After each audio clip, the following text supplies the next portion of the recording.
জুলুমের দীর্ঘ এক কালো অধ্যায় পার করে বাংলাদেশের জনগণ যখন চরম অর্থনৈতিক সংকটে, সেই মুহূর্তে ঘোষিত হলো বাজেট। চারটা ডাল ভাত খেয়ে ভালো বাঁচতে পারি, ওই ডিসিশন যাতে সরকার।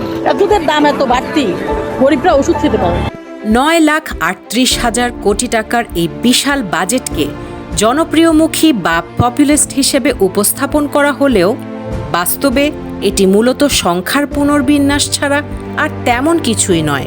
কর্মসংস্থান, শিক্ষা, স্বাস্থ্য, সামাজিক নিরাপত্তা সহ বিভিন্ন খাতে বড় বড় বরাদ্দের ঘোষণা দেয়া হয়েছে। কিন্তু মূল প্রশ্ন হলো, এই বাজেট কি সত্যিই আমাদের চলমান অর্থনৈতিক সংকট থেকে উত্তরণের সক্ষমতা রাখে? কারণ বাজেটের মৌলিক কাঠামো আগের মতোই রয়ে গেছে। বৈদেশিক ঋণ, সুদভিত্তিক অর্থনীতি এবং ভ্যাট নির্ভর রাজস্ব ব্যবস্থার উপর নির্ভরশীলতাও অপরিবর্তিত।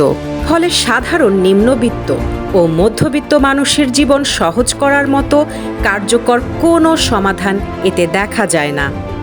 কারণ এই বাজেট মূলত জনগণের সমস্যার সমাধানের জন্য প্রণীত হয় না, বরং এটি তৈরি হয় সাম্রাজ্যবাদী প্রতিষ্ঠান IMF ও বিশ্ব ব্যাংকের প্রেসক্রিপশন অনুযায়ী।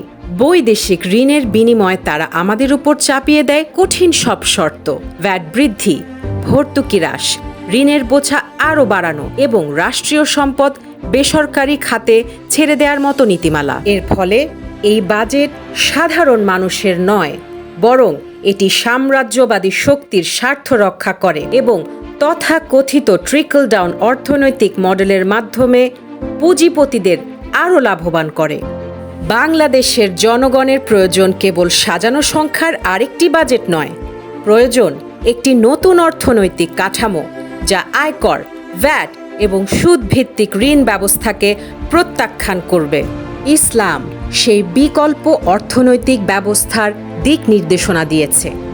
খিলাফত রাষ্ট্র জনগণের উপর করের বোঝা চাপিয়ে নয়, বরং গণমালিকানাধীন সম্পদ, রাষ্ট্রীয় শিল্প, খারাজ, জিজিয়া, জাকাত এবং শরিয়াহ সম্মত অন্যান্য রাজস্ব উৎস থেকে রাষ্ট্রীয় আয় নিশ্চিত করবে। এর মাধ্যমে শিক্ষা, স্বাস্থ্য এবং জনগণের মৌলিক প্রয়োজন পূরণ করা সম্ভব হবে। আল্লাহ সুবহানাহু ওয়া তাআলা বলেন, যদি জনপদের অধিবাসীরা ঈমান আনত এবং তাকওয়া অবলম্বন করত, তবে আমি অবশ্যই তাদের জন্য আসমান ও জমিনের বরকতসমূহ উন্মুক্ত করে দিতাম। সূরা আল আরাফ 96।